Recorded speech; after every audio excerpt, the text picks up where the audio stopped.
one of the mistakes I would make when I started coaching was to think that I could change someone's stroke and change someone's swimming in one session.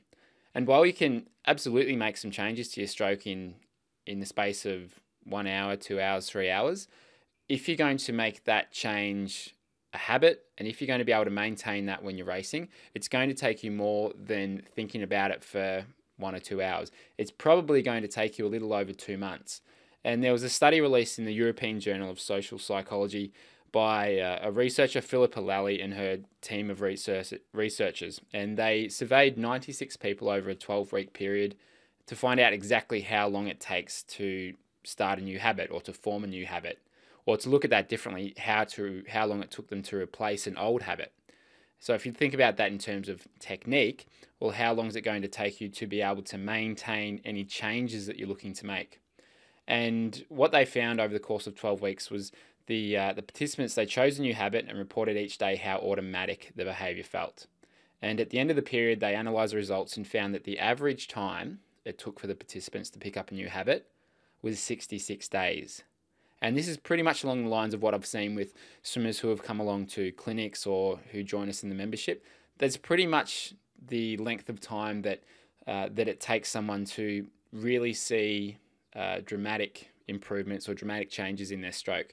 So to think that you're going to be able to think about or make a change to your stroke in the space of a couple of hours and be able to maintain that, it's very unrealistic. Certainly you can make some improvements in a short space of time, but to be able to maintain it and not have to think about it, it's going to take you a little over 2 months. So the rule of thumb I like to use for becoming a better swimmer or becoming better at anything really is 66 days and 18 months. So the 66 days is how long it's going to take you to replace or change a habit. And the 18 months is how long I like to give something before you expect to see a dramatic improvement.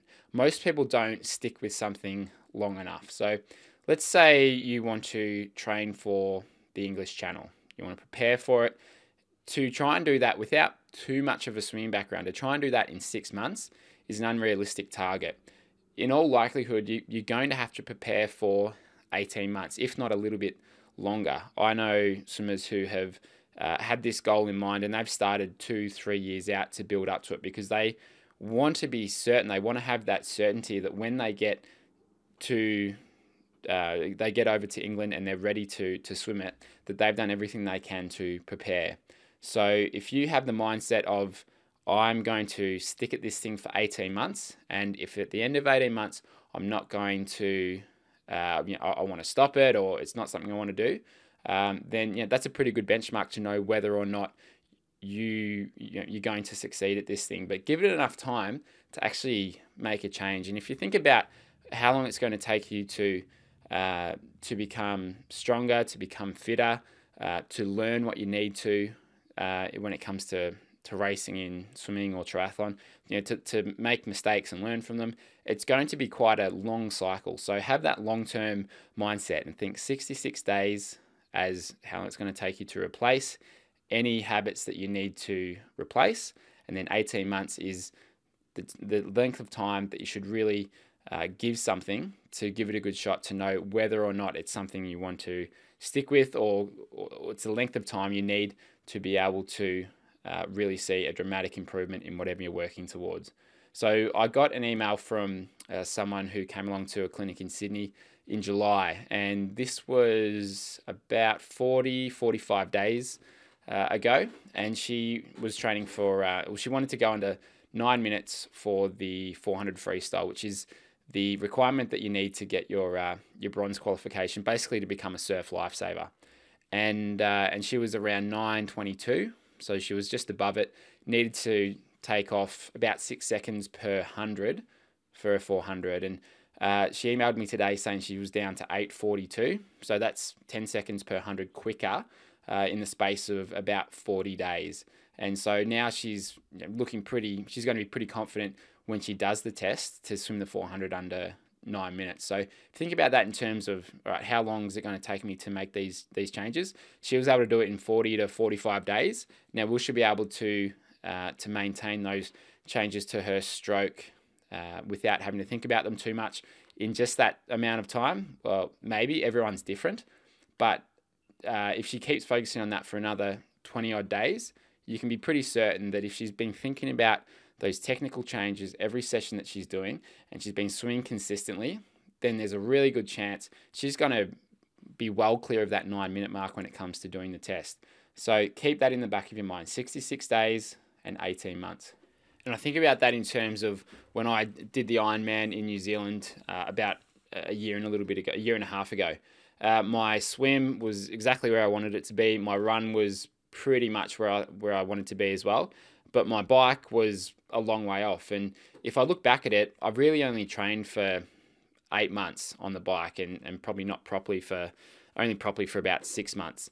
So if I wanted to get my bike time down to where I'd really be happy with it, it's probably going to take me another 12 months on top of what I did, because to think that I'd be able to come from no cycling background to then be able to ride down close to, let's say it was 5 hours for an Ironman, it's quite an unrealistic expectation. And looking back, it's easy to see that I just didn't give the bike enough time to develop. So it's just an easy way to sort of think about whether you have given something enough time to make the change there.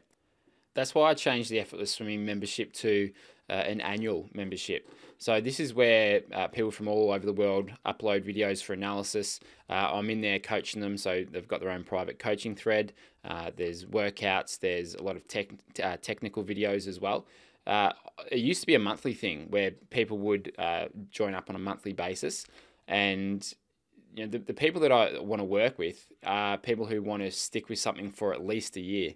So I switched from monthly to annual, because if I'm going to dedicate my time and I'm going to work with someone, I want it to be a long-term thing. I don't want someone who's got the mindset of, I'm going to try something for a month, 2 months, and just see how it goes. No, if you really want to make a change, it's not going to happen in a short space of time. You've got to give it a longer period of time. So to join the membership, it's an annual thing, because I'm going to give my time to you. I'm going to put together a plan and a bit of a framework for you to sort of work within for the next 12 months and onwards, because I can see where you can go from where you are right now. But if you don't have the right mindset, then you're not going to have the success there, and it's not going to be very fun for either the coach or the athlete to work with you. So that's why I made that change in the Effortless Swimming membership. And if that's something that you would like to do, if you're overseas or you're in Australia and you want to start improving your swimming, then the Effortless Swimming membership is where I coach people in an online way, where you can get your stroke analysed and you can get a plan for becoming a better swimmer and a faster swimmer. And we've got a lot of triathletes in there who are training for sprint triathlons all the way up to Ironman distance. We've also got masters athletes who are training for 50, 100 freestyle, up to people who are training for open water events up to about 20 kilometers long. So there's quite a wide spread, or quite a big mix of athletes in there. But that's what makes things interesting, and that's where you can learn a lot of different things from people who are training for different events. So to have a look at that, it's effortlessswimming.com/membership. So keep that in the back of your mind. 66 days to change a habit. 18 months is a period of time for you to really see success in something.